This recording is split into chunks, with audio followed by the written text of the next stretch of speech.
এই দেখো গাইস, চলো তোমাদের সাথে আরেকটা ইন্টারেস্টিং জিনিস শেয়ার করি। এটা আমার অনেক দিন আগেকার ভিডিও, শেয়ার করবো করে আর করাই হয় না। যাই হোক, ড্রাফটসে ছিল, ফাইনালি তোমাদের শেয়ার করেই ফেললাম।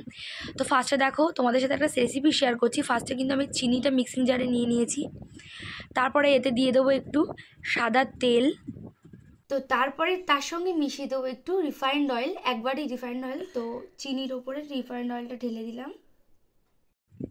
এটা অবশ্যই ফার্স্ট টাইম বানাচ্ছিলাম। তারপরে দেখো আমি দিয়ে দিয়েছি এতে দুধ। আর তারপরে দেখো এখানে কিন্তু আমি দিয়ে দিচ্ছিলাম একটু ভিনিগার, 2 চা চামচ ভিনিগার। তারপর এটাকে ভালো করে নেড়ে এটাকে আমি মুখটা বন্ধ করে দেবো, দিয়ে আমি মিক্সিতে দিয়ে দেবো এটাকে গ্রাইন্ড করার জন্য। তো দেখো বন্ধুরা জিনিসটা কত, তারপর গ্রাইন্ড করার পর জিনিসটার থিকনেসটা কত সুন্দর এসছে। দেখো গাইস, পুরো ক্রিমি একটা স্ট্রাকচার এসছে, বেশ সাদা। তো তারপরে এবার আমি কি করব, সেটাকে বড় পাত্রে ঢেলে নেব। আর আমি সেগুলো নিয়ে সব চলে এসেছিলাম বাইরে। আর হ্যাঁ, এটা কিন্তু আমি বানাচ্ছিলাম একটা কেক। অবশ্য কেকটা কিন্তু আমার আলটিমেটলি ভালোই হয়েছিল, তো তোমরা লাস্ট অবধি দেখো। তারপর আমি তার উপর দিয়ে দিয়েছিলাম ময়দা, বেকিং সোডা, বেকিং পাউডার দিয়ে ভালো করে আমি মিক্সড করে নেব। আর মিক্সড করার পর ব্যাটারটা কিন্তু ঠিক এই রকমই আসবে। দেখো কি দারুণ একটা ব্যাপার এসছে, ঠিক এই রকমই আসবে। আর আমি বাইরে চলে এসেছিলাম কারণ এই জিনিসটা আমি করব হচ্ছে উনানে। তো তারপরে দেখো আমার মনে হলো ব্যাটারটা আরেকটু পাতলা হবে, যার জন্য আমি একটু দুধ মিক্স করে নিচ্ছিলাম। মানে দুধটা আমি আরেকটু দুধ অ্যাড করেছি, তোমরা তোমাদের মতো দেখে অ্যাড করবে। তারপরে আমি এখানে অ্যাড করেছিলাম ভ্যানিলা এসেন্স, যেটা একটা ভ্যানিলা ফ্লেভার আনবে। আর তারপরে দেখো এই ব্যাটারটা না আমি দুভাগে ভাগ করে নেব, এই বাটিতে কিছুটা, ওই বাটিতে কিছুটা। আর আরেকটা বাটিতে যেটা ঢাললাম তাতে আমি মেশাচ্ছি কোকো পাউডার, কারণ এই বাটির মিক্সারটা না আমি চকলেট করব। তো কোকো পাউডার মিশিয়ে সেটাকে ভালো করে আমি মিক্স করে নেব, যাতে কোনো দানা ভাবটা না থাকে। তো তারপরে টেক্সচারটা ঠিক মানে একদম দলা থাকবে না, একটু পাতলা মতো হবে। তো মিক্সারটা অনেকটাই মোটা ছিল, যার জন্য আমি আরেকটু দুধ অ্যাড করে নিচ্ছি, যাতে ব্যাপারটা একটু পাতলা টাইপের হয়। আর এখানে আরেকটা ক্যানের মধ্যে, যেখানে হচ্ছে আমি কেকটা বানাবো, এটা অ্যাকচুয়ালি ক্যান না, এটা হচ্ছে একটা অ্যালুমিনিয়ামের বাটি। তো এটার মধ্যে আমি ভালো করে তেল মাখিয়ে তারপর একটু ময়দা মাখিয়ে নিয়েছি।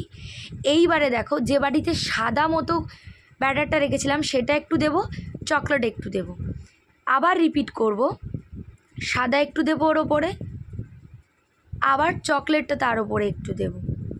এইভাবেই আমি এটাকে কন্টিনিউ করতে থাকবো।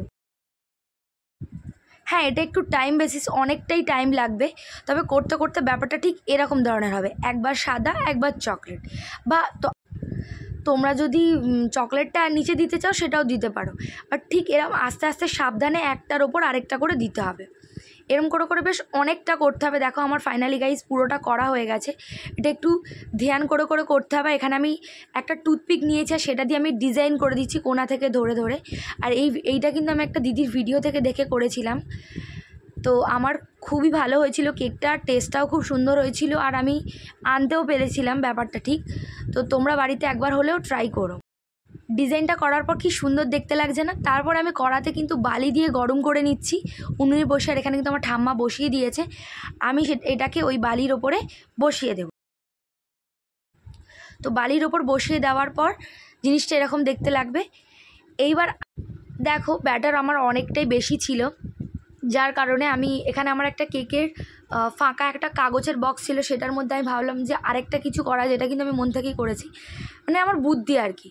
তো আমি এখানে সাদাটা একটু দিয়ে দিয়েছি, সাদা ব্যাটারটা, তার উপরে জেমস দিয়েছি, চকলেটগুলো কেটে ওর মধ্যে দিয়ে দিচ্ছিলাম।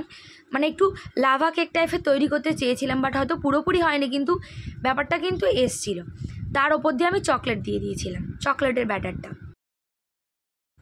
তারপর আবারও আমি চকলেটগুলো ভেঙে ওটার ওপর দিয়ে দিয়েছিলাম। ওপর থেকে কিন্তু দেখতে বেশ ভালোই লাগছে গাইজ।